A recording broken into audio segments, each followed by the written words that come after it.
Well, it's kind of funny because sometimes people have labeled me as the America's greatest purveyor of doom porn. So it's difficult to remain too cheery, but a couple of things. Number one, we are going through a period of extreme change. And yes, that means a lot of dislocation and destruction. But this isn't the end of the human condition. This isn't the end of America or Australia, maybe the end of China. And so we know we will get through this. Our systems are stable. Our demographics are pretty good. Our finances are about as good as you can get. We will get through this. And in the case of the United States, if we're really losing access to materials processing and manufacturing out of both China and Germany at more or less the same time, that means here in North America, we need to double the size of the industrial plant. And yes, that means inflation will be high for a good long time. But it's also going to be the greatest growth story in the history of my country and Mexico and Canada.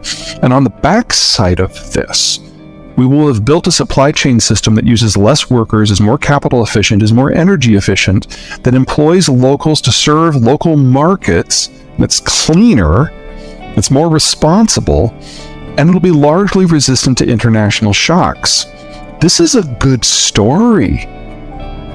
We just have to get from here to there. There are two big things going on. The first is that geopolitics is reasserting itself with a vengeance as the post-Cold War system finally comes to an end.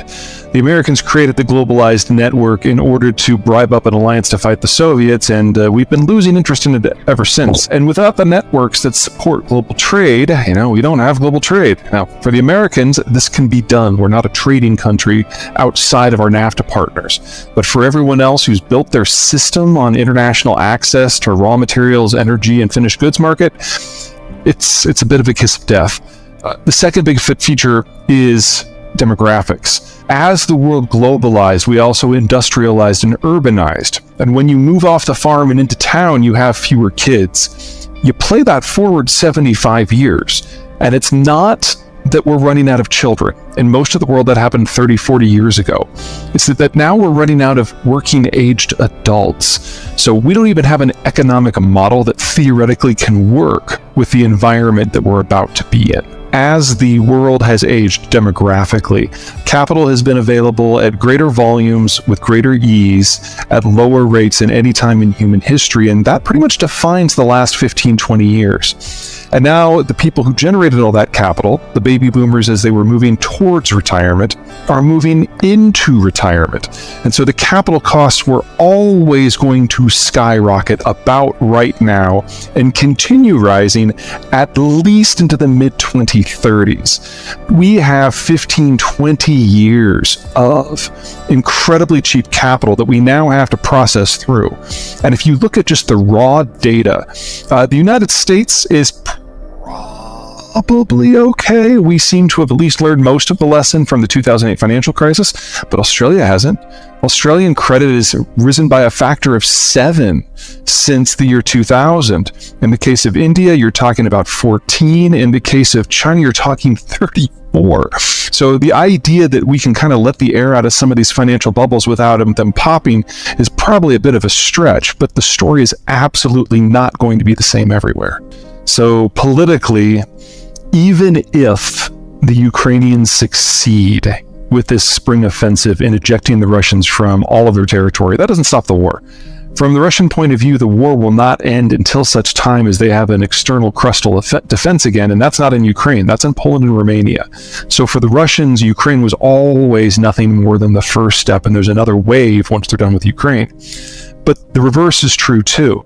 Because the Ukrainians know that the Russians will never stop, the Ukrainians, if they're successful, will have to go into Russia and defang its logistic capability so it can't invade.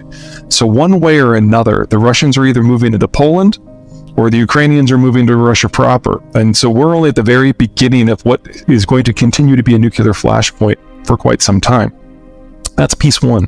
Piece two, without foreign tech and especially foreign workers in the Russian system, their demographic and economic collapse over the last 30 years means that they're having problems maintaining the basic infrastructure that produces a lot of the commodities that the world depends upon.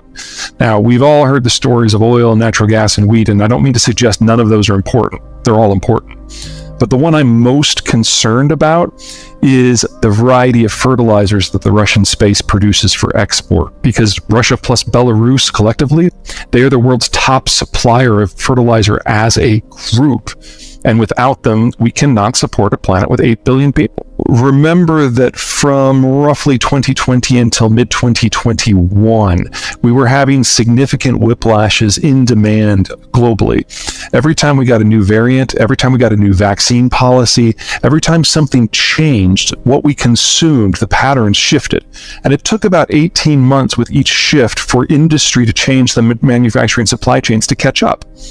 Well, in the United States, Texas, Arizona, and Florida, they opened up mid-year, and then a few months later, everyone but California followed suit. And then California followed in February of 2022. So yes, those are the dates. Well, we're 18 months past that. So the supply chains have caught up. And so the supply-driven inflation has gone down. That's probably responsible for half of the shift in inflation. The half that hasn't gone away, that's ultimately rooted in labor. Because remember, the baby boomers, the largest generation we've ever had, the largest worker class we've ever had, is now half retired. So the Federal Reserve is using the tool that it has for the problem it understands, but there's a big lag because the sort of demand that is being crunched here is not what has actually driven inflation to this point. If we're going to solve the inflation problem in the long run, we have to fix the supply system. That means training up workers to be more productive. That means a degree of automation, but we have to do that in an environment with more expensive capital, not just because of the Fed, but because of what's going on with the baby boomer retirement. And that's before you consider in disruptions that might happen in places like Germany because of the war, or China because of its demographic collapse. So we've got a lot of headwinds coming that hit the core of what supplies us with goods. And the only way to get around that is produce more goods elsewhere, and that means building more industrial plant, and that is also inflationary. So we should get used to significantly higher inflation for the next several years than we have had in the Western world for the last 40. And it's going to last at least 6 years, maybe as many as 8, and that assumes we get started pretty soon. Wow, so inflation is going to be sticky for quite some time yet. Now, this is a very interesting question. What do you think the biggest lie is that people have been told by the government? Yeah. It doesn't matter who's president. The government is always going to do a degree of spin to help people, or to try to get people to not panic. I think to the degree that the governments of the world understand the problem is in some question in my mind. But the biggest concern that I have is we are radically unprepared for China exiting the manufacturing business. Demographically speaking, their labor costs have gone up now by a factor of 16 since 2020. They're no longer the low-cost producer of anything. And